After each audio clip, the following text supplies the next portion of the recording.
Hello everyone, welcome to the Homeo Soul. Today we are learning about the another topic of the anatomy, that is forearm.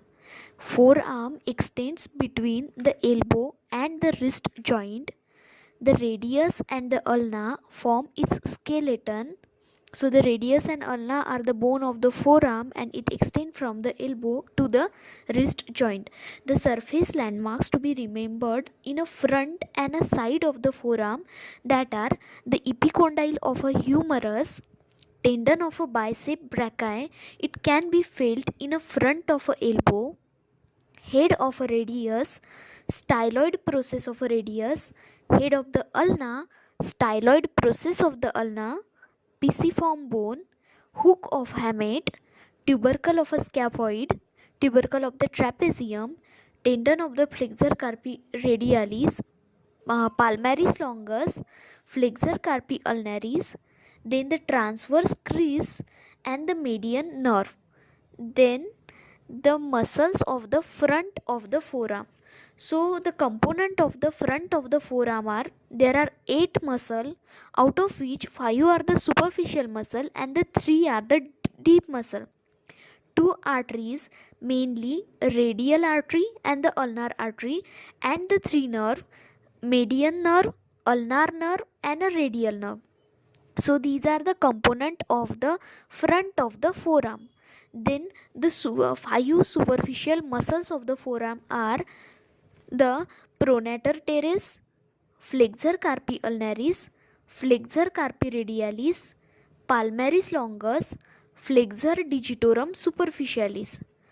All the superficial flexors of the forearm have a common origin from the front of a medial epicondyle of a humerus, and this is called as the common flexor origin. So remember, common flexor origin.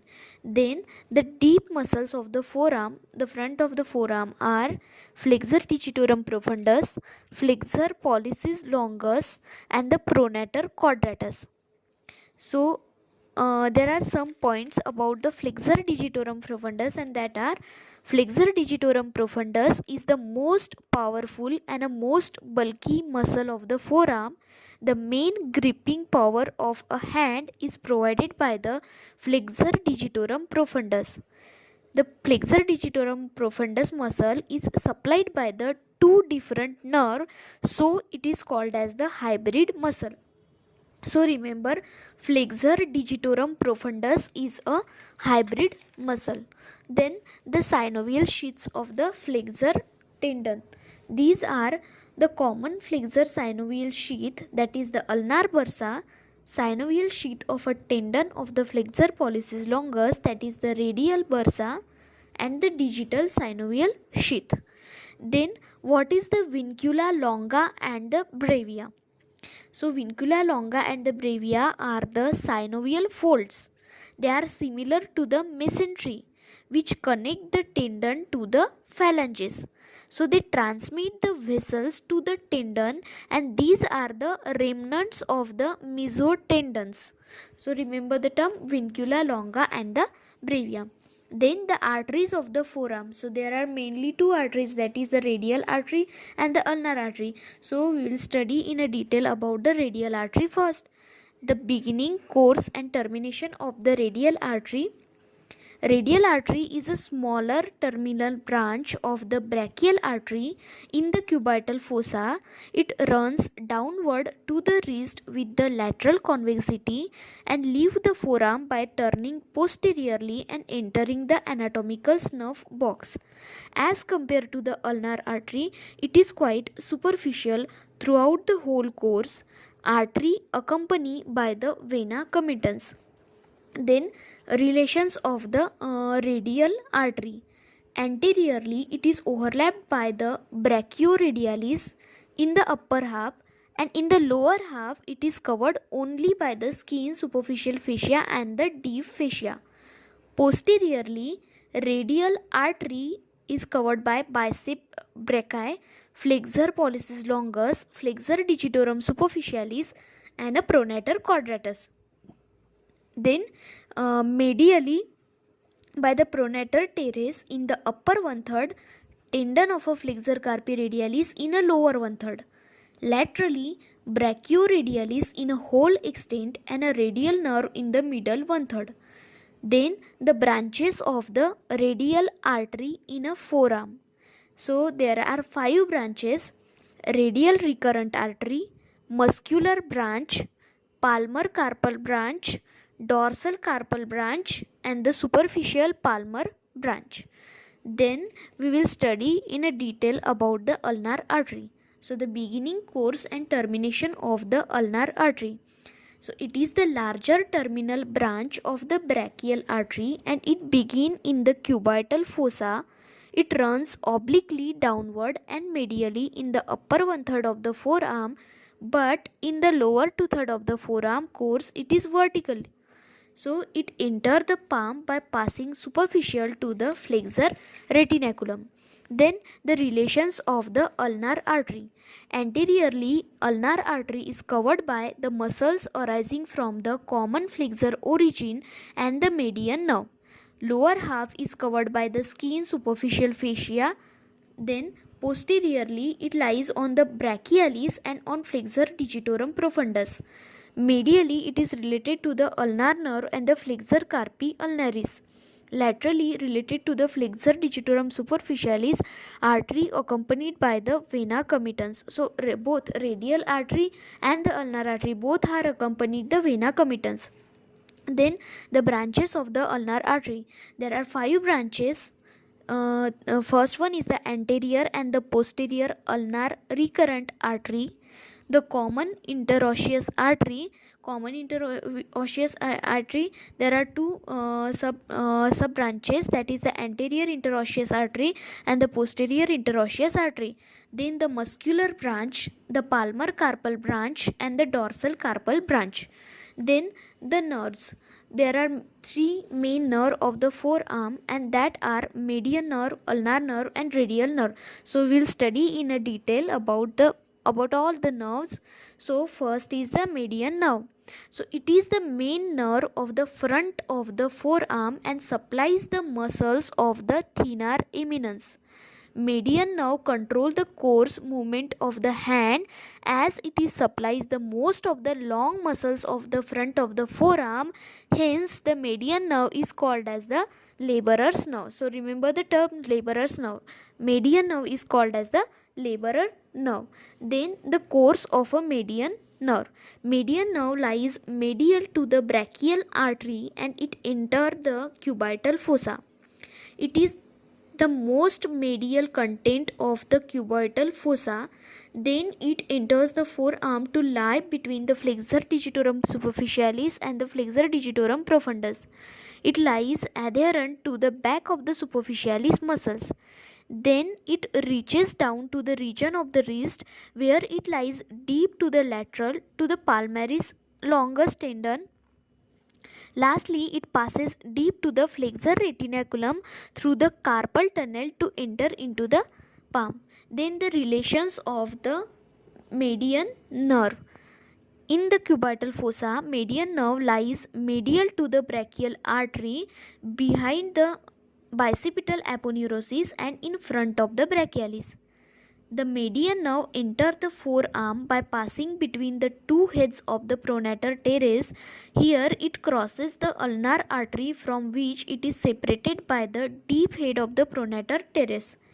Along with the ulnar artery, the median nerve passes beneath the fibrous arch of the flexor digitorum superficialis and runs deep to this muscle on the surface of the flexor digitorum profundus.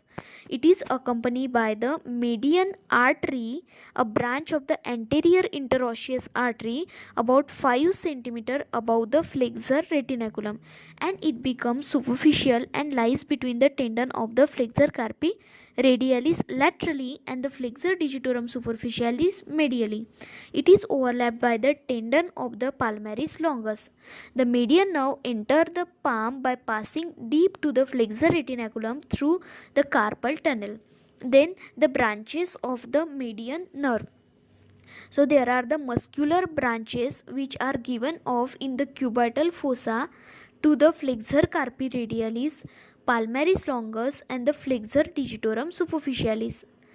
The anterior interosseous branch is given off in the upper part of the forearm, and it supply the flexor pollicis longus, the lateral half of the flexor digitorum profundus, that giving rise to the tendon for the index and for the middle finger and the pronator quadratus.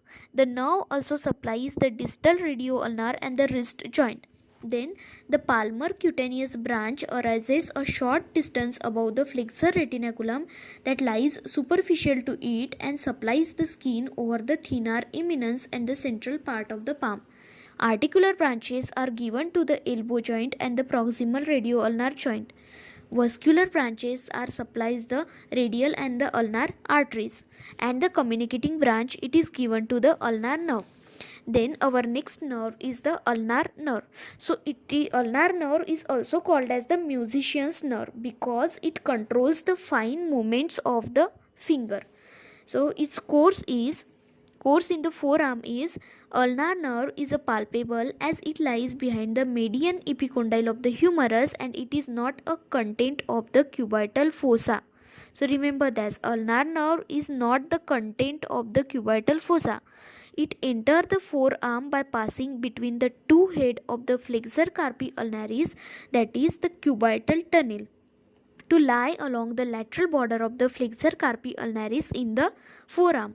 In the last phase, it courses superficial to the flexor retinaculum, covered by its superficial sleeve or volar carpal ligament to enter the region of a palm.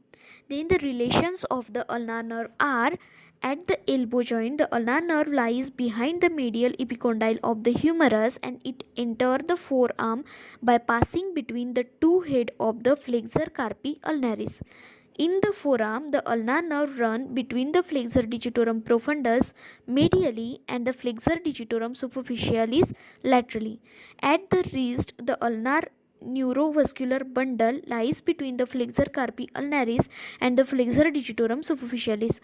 The bundle enters the palm by passing superficial to the flexor retinaculum lateral to the pisiform bone. Branches of the ulnar nerve are muscular branch to the flexor carpi ulnaris and the median half of the flexor digitorum profundus. The palmar cutaneous branch arises in the middle of the forearm, and it supplies the skin over the hypothenar eminence. The dorsal cutaneous branch arises 7.5 cm above the wrist, winds the backward, and supplies the proximal part of the medial two and half of the fingers and the adjoining area of the dorsum of the hand. The articular branches are given off to the elbow joint, and its branches in the palm are given in the figure. Then the radial nerve. So the course of the radial nerve are it is divided into its two terminal branches in the cubital fossa below the level of the lateral epicondyle of the humerus. Then the branches of the radial nerve are deep terminal branch, that is the posterior interosseous branch, and the superficial terminal branch, that is the main continuation of the nerve. The superficial terminal branch of the radial nerve, in the upper 1/3, it is widely separated from the artery. So this is all about the arteries, the nerves of the forearm. The remaining portion of the forearm, that is the palm, we will study in our next video. Thank you so much for watching and listening the video carefully. If you like my work, please appreciate by subscribing the channel. Also like, comment and share to your friends more and more. Thank you so much.